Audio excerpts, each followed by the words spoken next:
Oke, adik-adik kan butuh Jonathan di sini untuk praktek nih. Iya. Jadi kalau sudah praktek di sini tuh, kalau dari kakak bajaran mau bikin tindakan tuh mesti ikut.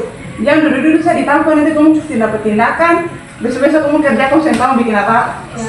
Ya. Terus hari ini juga tuh ada mau simulasi tentang penanganan korban kecelakaan EWS.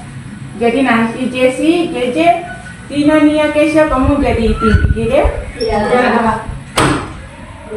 Iya, teman-teman sudah dibagi dalam tim IGD karena saya sebagai ketua tim. Yang pertama, Keisha siapkan alat-alat TTV, lalu Tina siapkan from EWS, dan Jessica dan Fausia membantu untuk observasi. Kakak permisi, kan betul pergi siapkan alat-alat. Permisi.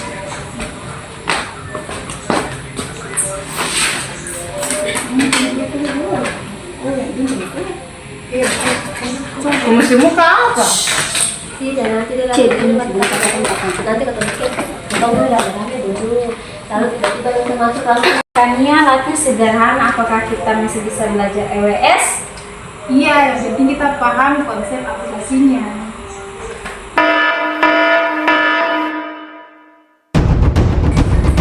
Tolong, ada korban kecelakaan. Kakak perawat belum kita kangen. Kita kan kecelakaan motor nih.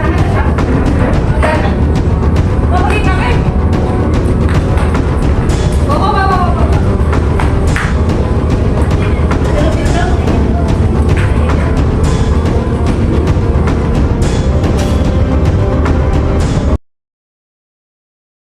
Kakak Uli. Kakak, tolong di luar sana supaya kamu periksa. Oh ya, terima kasih ya. Kakak Yuli, beta periksa Kakak Yuli tekanan darah dulu ya.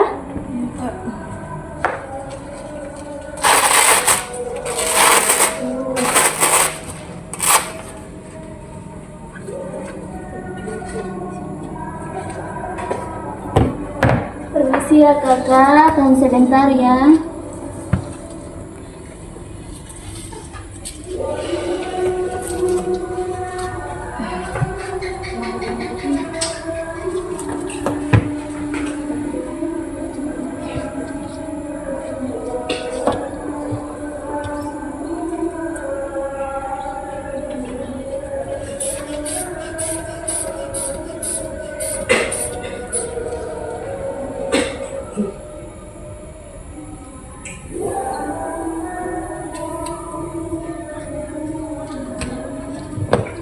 Tina, tekanan darah kakak Yuli 90/60 ya. Permisi kakak.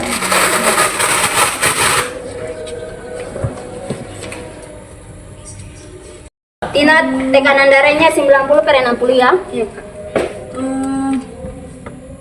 Aduh.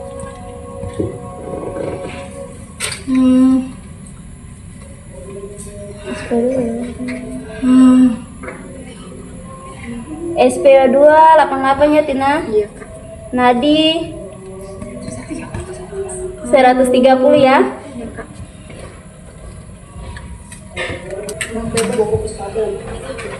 Kak Tina berapa waktu kamu?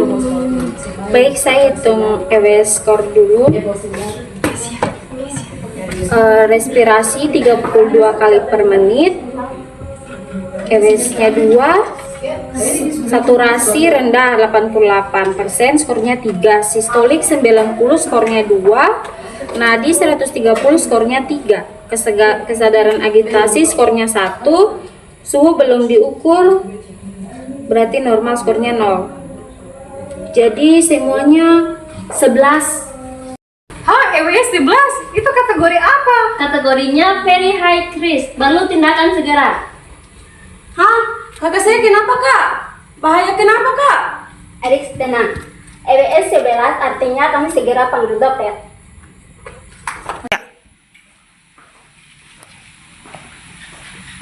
Permisi dok. Ya, silakan. Ada panggilan EWS tinggi. Skornya berapa? Skornya 11 dok. Suspek trauma dadak dok dan sesak nafas dok. Oke, kita ke pasien sekarang ya. Rujukan dari mana? Dari puskesmas di desa, Dok. Oh ya.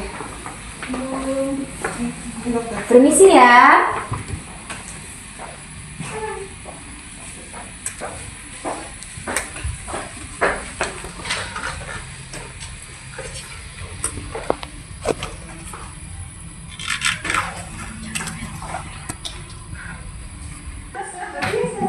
Oke, pasien ini sesak nafas karena kurangnya udara di bagian sebelah kanan.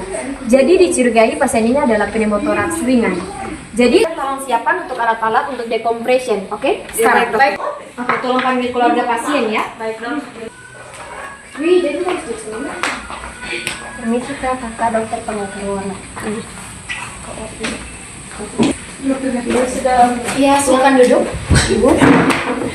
Oke, baik Ibu. Di sini saya memanggil Ibu karena ada yang perlu saya sampaikan. Yang pertama, tadi Ade Yuli mengalami kecelakaan dan akibat dari kecelakaan itu Ade Yuli mengalami yang namanya pneumotoraks ringan. Dan di mana pneumotoraks ringan itu terjadi penyumbatan udara pada paru-paru. Nah, jadi kalau terjadi penyumbatan pada daerah paru-paru dibiarkan terlalu lama, maka akan berakibat buruk untuk Ade Yuli sendiri. Jadi, sebelum kami mau melakukan tindakan, kami butuh persetujuan dari Ibu dulu. Nah, Ibu adalah keluarga dekat? Iya, Dok. Kakak, adik, atau mama, orang tua? Adik. Adik? Iya, Dok. Oke, jadi di sini saya membutuhkan kakak supaya bisa menandatangani surat persetujuan karena di dalam rumah sakit kan sebelum kita melakukan tindakan pada pasien, apalagi tindakan-tindakan yang mungkin bisa dibilang 50-50 membahayakan, bisa juga membahayakan, bisa juga tidak untuk pasien. Jadi kita butuh persetujuan dari anggota keluarga supaya apabila terjadi apapun yang terjadi pada pasien itu sepengetahuan dari keluarga pasien. Jadi nanti Ibu bisa menandatangani surat persetujuan ini. Dan untuk pneumotoraks sendiri itu kita akan melakukan tindakan dekompresi. Oke, jadi tindakan dekompresi itu tindakan yang seperti ini Kakak. Pada tulang kita, tulang dada, itu kan ada celah-celah ya, celah-celah. Nah, di mana nanti saya memberikan contoh saja. Ini adalah jarum, dan di mana jarum itu akan ditusuk pada celah-celah dari tulang dada kita. Dan ditusuk untuk mengeluarkan udara karena terjadi penumpukan pada dadanya Kakak Yuli di sebelah kanan. Jadi kita akan menusukkan jarum itu untuk mengeluarkan udara. Seperti itu Kakak, makanya kita membutuhkan persetujuan dari Kakak karena apabila terjadi di dalam tindakan itu, apabila terjadi hal yang tidak diinginkan, itu sudah sepengetahuan dari keluarga. Ya, oke. Kita butuh persetujuan ya. Doli, Iya, itulah kelas B. masih sesak ke tidak? Kamu ke bahasa Mandarin dulu. Kakak tekanan darah turunnya 100/70. Ya Kakak, jadi pernafasannya sudah membaik menjadi 24 kali per menit dan saturasi oksigennya juga sudah membaik. Kakak juga sudah tidak terlihat pucat lagi. Tekanan darah 100/70. Nadi 110. Pernafasan 24, suhu 0. SpO2-nya 94. Jadi total skor EWS-nya sudah turun ke 5 dari yang tadi 11. Kakak, jadi kondisi kakak sudah lebih baik, EWS-nya juga sudah turun ke 5. Jadi kita permisi ke ruangan dulu. Nanti kalau kakak perlu apa-apa, kakak bisa bilang kakak punya adik untuk ketemu di ruangan. Permisi kakak. Langsung